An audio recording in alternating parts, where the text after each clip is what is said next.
The head of Titan FC, Lex McMahon, is joining us with Jay-Z Cavalcante. They are going to be here talking to us a little bit about Titan FC. You boys are back. Are you excited, Lex? This is got to be a relief after all this waiting.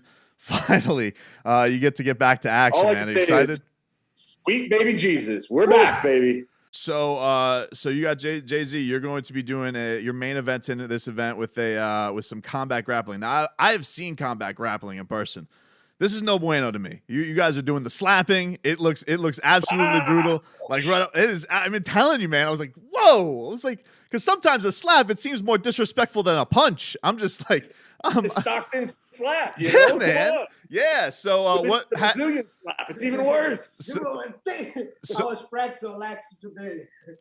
So yeah, man. How has practicing been going for this? And then Lex, to your side, like what went into wanting to do combat grappling to headline this thing? Sure. Well, I'll let Jay-Z answer the question first about how it's going. And he touched on it. He practiced on me a little bit. It's not so fun. So, first, I'm happy to be back at Titan, especially being the main event again.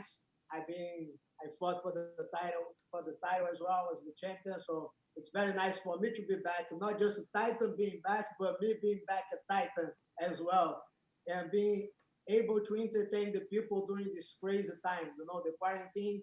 I know a lot of people going crazy, not much to do. So finally get some fights going on so can entertain people as well. And regardless the combat grappling, that's back in the days when I started MMA, that wasn't MMA, was Vale Tudo, was an NHB. That's how we used to train. So I'm very familiar with the slaps. I have a funny story. My first day, I was like 13, 14 years old. I skipped school, the last like 2 classes because I want to train. I walked to the gym. I went there, was a Corval, was the coach, and Babalu, Renato Babalu Sobral, he was there training as well. So he used to train at the same spot that my first training. And the guy asked me, so you have, I was a little young, cocky, I said, yeah, I want to be a fighter. I want to do value. And they say, oh yeah. So, do you practice any martial arts? I say, yeah, judo. You look at me. And what else? I said, strike, some kickboxing. All right, come on, let's go. So we train, warm up. The first day, they find somebody who was a little bit on my height, and they put me to spar. MMA, full out. No, nothing. Welcome to the party. Welcome to the, you're a fighter. So let's go. Let me prove you if you'll be a fighter. That's old school style, Have just the mouthpiece. We didn't have gloves. It was just like a handy wraps, So it was crazy, like the first day. And I remember Babalu, after the training, he looked at the coach. Hey, Corval, tough little guy, huh? And that was the so you did all right. I was expecting him to say that Babalu was his first training partner, But that's But because of back in the days, Vale Tudo was no gloves, right? So bare hands, so everything. So we don't usually train with the punches because you can break your hand. So back in the days, you used to train just like with his slaps to get comfortable, especially the guys with has a grappling background. I remember the first time I went to Carson Gracie was similar. People training like the striker use the big glove, and the jiu-jitsu guys no gloves at all, just trying to take that down. So I'm very used to this, bringing me good memories from my beginning. Wow. All right. So Lex went into wanting to put some combat grappling into this one, other than it's got to be great to have Jay-Z back in the building and one of your former champs. Well, no, it's awesome, and Jay-Z and I are very close friends, have been for many years. We actually share the same birthday, but he also is my coach, and so I see him all the time. And so we've been kind of looking for ways to get him back into Titan, and that would make sense for him. And the opportunity to get a champion back in is great from a marketing perspective, for me. I mean, it's not just that he was a Titan champion. Jay-Z was, and is a legend from back in the Japan days. So, to have an opportunity to headline a card with Jay-Z, especially coming out of the pandemic where, we're still in the midst of it, to be honest, but we had to be creative in how we put our cards together. So I was putting together a card that's going to be like a contender series card, because we can't do an event where we have fans. So we've changed our format a little bit to be like what Dana is doing with the contender series. But I wanted a special main event, especially for this first event coming back. So I talked to Jay-Z, and actually he had the idea for an opponent. And he said, listen, I'm all for the combat grappling. It's great, but why don't you get Hausman Fio, who's another former Titan champion? So we came up, champion versus champion. And I just told both Jay-Z and House yesterday that I created the Titan FC Combat Grappling World Championships. Now it's 2 champions fighting for a championship. Sick. So it should be fun. It was really well received the last time we did combat grappling with T-Bow versus Gilbert Burns. And the UFC's actually been after me to continue to do more of it. So just the timing worked out well that we could bring Jay-Z back in and Hausch and do this championship and have it be the main event. Have you any contact with Dana White? Because obviously he's just had a pretty busy, he's really had a crazy couple months where he's been, chasing to try and get his fights back in action. He just did 3 in Jacksonville. So doing it in state with the commissions and all that type of stuff, like getting kind of all the details situated on how to put a card in these times. Anything that's been eye-opening to you or has been very interesting that you didn't think of was going to pop up with having to get kind of back up and running? Sure. I mean, listen, first part of the question is by, kind of talk with Dana about it. Prior to the UFC 249, which is the first of the 3 cards here in Florida, during that 8-day span, I shot Dana a text and just was like, man, congratulations. I'm wishing you the best of luck. Thank you for leading the way. And, he responded, bro, it's been a lift, but you know what? This is what we do. And it's true, man. Like, I've enjoyed a great relationship with Dana over the years. So I always try to support him and just let him know I appreciate him as opposed to always asking for stuff. I think a lot of people hit him up and they're just trying to shake him down for stuff constantly. And I think the reason I have a great relationship with him is the only time I ever ask him for anything is when it's really important. The rest is like, I don't shake him down for tickets. I don't do any of that, man. He takes tremendous care of me, but it's because that, we've built this great relationship over the past 12 years or so. But I didn't bother him with the details of how to, put the event on. I spoke with the appropriate people team, as well as Patrick Cunningham, Florida State Boxing Commissioner, as well as the office of Governor Scott, Governor DeSantis, and Senator Scott and Senator Rubio, and spoke with their teams about making sure we had the best practices put in place for a safety plan so that we could, really make sure the athletes were safe, put on a good event. I think the one thing that came across that was surprising to me was there's still the social distancing, but we're locking 2 guys in the cage and there's no social distancing there, But I think more than anything, they're doing a very safe event. Everybody else is social distancing within the event. But it's really, I think a lot of it is the optics. It's important to show that sports can come back safely. Right. And so, yes, the contestants are going to engage in their fight, but everybody else is still doing what they need to do, the masks, the social distancing, but everybody had been tested. So it wasn't really even as much a safety concern. It was to show people that it was safe, from my perspective. Jay-Z, from your standpoint, are there any nerves competing in time of this? Because, some of the fighters I've talked to, when this first was all going down, all the uncertainty, it was, a lot of not sure that they want to get in. But I feel like as the weeks have gone on and the guys I've talked to, it's gone to eagerness and really wanting to get back in there. So what's your mindset as, as the competition comes in, just excited to get in there? Or are there any aberrations of like, we are still in the midst of the COVID stuff and all that type of stuff? Like, where's your mind at with it? My mind was like first, I was home, but I was on a train, So I was doing my training by myself, me and my wife. I understand the idea to be social distance, not just for me, not for the young people, for the athletes, for the healthy people, but more in concern of the olders, and the people who has an immune system problem. that was my main thing. That was lockdown. But besides that, my idea is like this is my health. That's how I keep my health: training, keeping good diet, and training for a fight even better because I have to take care of everything else. So I believe you strengthen your immune system.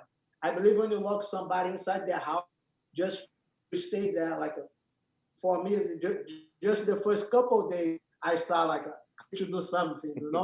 I need to I need the sun exposure. I need to be trained a bit, do something for my body. Otherwise, it's not just the body, but also your mind. When you lock it, you kind of go like start depressed a little bit, stuff like that. So I was keeping myself active from home. I still doing training with my students online, but I want to go back and start training. When Lex the competition, the card, I say, yeah, why not? I haven't been training MMA, but I've been training for grappling. I was supposed to fight at the fight showing in the grappling right before the pandemic started. So me, Cyborg, Wagner Rocha, we all had fights scheduled for grappling. And then Fight to Win came back, the another event came back, and then, okay, let's put a small group to train. And then we got back together, and that was a perfect timing, back in training with the fighting. And I know, especially if I have a couple group, the quality of the group that we have training, it's amazing. So if I have those guys to prepare for a fight, I can fight anywhere against anybody. Yeah, it's true. We were filming him yesterday for the feature piece for the fight, and he had just a handful of guys in his academy where they were training. And I was looking, and I was telling one of the people with me, I said, you have no idea that these are absolutely some of the best grapplers in the world. That's not an exaggeration. Like, I mean, you get Vag, you get Jay-Z. I mean, these are monsters. So if he's got 3 or 4 of those guys to train with, I mean, he's good. Is this your first one with combat style, Jay-Z? Because I know I've seen Wagner in person do combat grappling. I've done it before as well.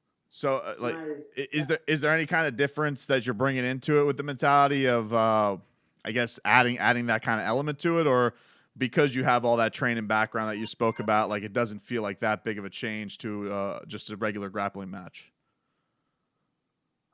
It is different because you cannot be comfortable, but that's the way I think grappling should be trained. Because the grappling, I came from luta livre style, which is like the grappling no gi from Brazil. Before it was like luta livre and jiu-jitsu. So I always trained with no gi from the beginning. And then after jiu-jitsu become very popular, explode, and everybody started training jiu-jitsu. Back in the days, the guys that was a world champion jiu-jitsu, they would transition for MMA and do very well. But after a while, lately, the guys that were champion, none of those guys would do good in MMA because the sport become become too much of a sport and not so much as a fight. Yeah, the mentality of the aggression was gone. Yeah. So when you do the combat grappling, you start thinking the other way in the fighting aspect, not just the martial arts, not just the sport, but more as a fight, more as a martial arts, because you're concerned on your defense as well. You cannot turn your back, stuff like that. So the mentality that I have for MMA, when it comes to grappling, I have both mentalities. So you just combine both and go out there. But that's a very nice way for people who want, like people from jiu-jitsu that want to transition to MMA. That's the best way to go. Get some experience in combat grappling and then get the MMA. Luta Livre was very good back in the days with that. So that's why that's my background. So I have no problem. Actually, like it just give me good memories, like give my spirit back. Like, oh shit, I want to do this. It's nice. It's good. Let me ask you guys both with the action that we just had. Did you guys see the recent main events with Ferguson Gaethje and Smith versus Glover? Did you guys see those fights? And I guess there's been a lot of debate between fans, pundits, all that type of stuff about corner stoppages, mixed martial arts as far as do they do enough to get in there when they should, or is there any right way to do this? Because when it's a fight and you're seeing guys get beat up, if it gets a little bit too miserable, you're always going to look for solutions, but it kind of is what it is. That is the sport. Like, what have you guys made of those two fights, seeing the way Tony went out and the way that they the Anthony Smith and the Glover Teixeira fight went down? I mean, I'll let Jay-Z tackle it first, actual fighter. So yeah. And it's fun because I was going back on Instagram Smith. Anthony on the Quintet Ultra was a grappling tournament. You know, we went back and forth in a great match. Was very nice. Even that he was like a way heavier than me, but we put a good fight back and forth, like good escapes. Was exciting, just like for the mentality to keep it going, to put in the fight. So Anthony Smith has the nickname of a Lionheart, and he really proved that. You know, he didn't have to prove anything. He didn't need the coaches to let it go that way, but he also has the option not to fight, like to not come back and say, okay, I think I'm over, you know. But it's a very, very hard for a fighter who has a fighter spirit to do that. Actually, when you're there, it's just like your warrior mentality. You want to go, you want to push to the end, you know. I respect that a lot. For sure, if the corner goes there, you stop the fight, the doctor stop the fight, it is what it is. But the fighter mentality has to be like, I want to fight. That's my point of view. Otherwise, it's hard for you to make it. You got to be smart, but you got to be smart with the people that are going to guide you to push or not to push, you know? The corners, sometimes they let it go. I used to tell my corners, if you throw the towel, be ready to fight when I step out of the ring. I always say let me fight, because I seen fights that got the guy getting beat up and still be able to finish, you know. So that was my mentality. But now, with the evolution of the sport, you know, the money involved, the family, I'm more mature now. I understand the point also of somebody coming, interfering for the safety of the athlete, for the long career, you know. But I don't agree like if people talking bad about the corner or the fighter. The fighter has to fight. That's his mentality. That's the way it should be. That's why I respect a lot Tony and Anthony. And the corners, I respect the same way, because the fighter has the option not to come back if they want. Yeah. You know, I mean, I think that Jay-Z touched on it. You got to put really good people around you, and you've got to entrust those people to make the right decision. You know, when a fighter comes back and says, hey, I just, you know, I lost 2 of my teeth out there, and I gave one of them in the middle of the fight to the ref, which happened. Yep. Anthony leaned over, picked up a tooth and gave it to the ref. That to me isn't a reason to stop the fight. You know, I mean, I think you've got to be looking more at the cognitive ability and where they're at. Anthony was taking a beating. You know, he definitely was, but that still doesn't justify stoppage of the fight. But if his corner felt that it was time to stop the fight and Anthony chose that corner, then I think everybody's got to live with the decision that was made. And, you know, especially when the view is, hey, let's live to, you know, make another run at the title. Let's, you know, make a lot more money, because that's really what it's become, you know, about. It's less about just, you know, the purity of going out and competing. Now it's a business. And, you know, when people are busting their ass to really, you know, make a living for their family, you have to have both a short-term and a long-term view. And that's where, you know, putting the right people around you. I tell all the athletes that I've ever managed, and even the ones that fight for me now that I'm promoting, you're the CEO of your own company. So everybody works for you. You need to make sure that you hire good people and then empower them to do their jobs. You know, so I think it's a very similar thing here. So we got Titan FC 60 coming up May 29th. UFC Fight Pass. You guys can watch it there. Where are you guys doing it? Are you revealing where the host place is? We're going like Dana style, man. I'm not saying a word until literally until the last moment, and probably not even until we're actually fighting, to be honest. Not a bad idea.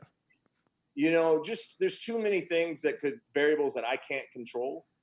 We've been working with state and local government to make sure that everything's running smoothly, as well as the commission. And I honestly just want to get to fighting, get this first one under our belt. And then I'll tell you, it's in the state of Florida. We're not on Fight Island. We're not, like on a cruise ship somewhere, but it is in the state of Florida, and it is in South Florida. I'll leave it at that for the moment. My theory of Fight Island was like Dana White was just scrambling so much that he just came out with Fight Island. It sounded cool and everybody buzzed with it. He's like, well, now I got to do it. Because I don't even think he come up with something, man. I don't even think he wants to have an island, but he's just like, well, listen, people are into Fight Island, so now I got to get an island. Well, no, I mean, now they're thinking like, cool Bruce Lee movie, let's have some fun with this, because at the end of the day, like, people needed something to talk about, and he's still dealing with real logistics issues. But I think, Fight Island, to be honest, probably is real. We'll see. He says mid-June, so here in about a month, we'll know whether or not it's real or not. Guys, good luck with the event next week. We're looking forward to it. All the best. Safe continued training, Jay-Z. Lex, I hope you guys have a successful event and can get rolling for the rest of the year with no issues, because I know I'm sure it's been, as it has been for a lot of people, a big headache, a big challenge for all of us, but it's good to see us getting back to some normalcy. Yeah, for sure, man. And by the way, you got the coolest office around, except maybe mine. My office is pretty cool. I'll show you. I got like all kinds of let me see what you got. The animals hanging up over there, alligator, all kinds of stuff. You took out that alligator? Oh yeah. But your office, there's a baboon on the wall, all kinds of stuff. But your office is pretty damn cool, brother. I love that. I love the bit with you with the glasses and the character. That's awesome, man. Yeah, that's definitely the coolest thing a listener's ever done for me is paint that up. I was like, what is it's it was fun. Awesome. But we love it, guys. All right, we'll be watching next week. All right, brother. Thank you so much, man.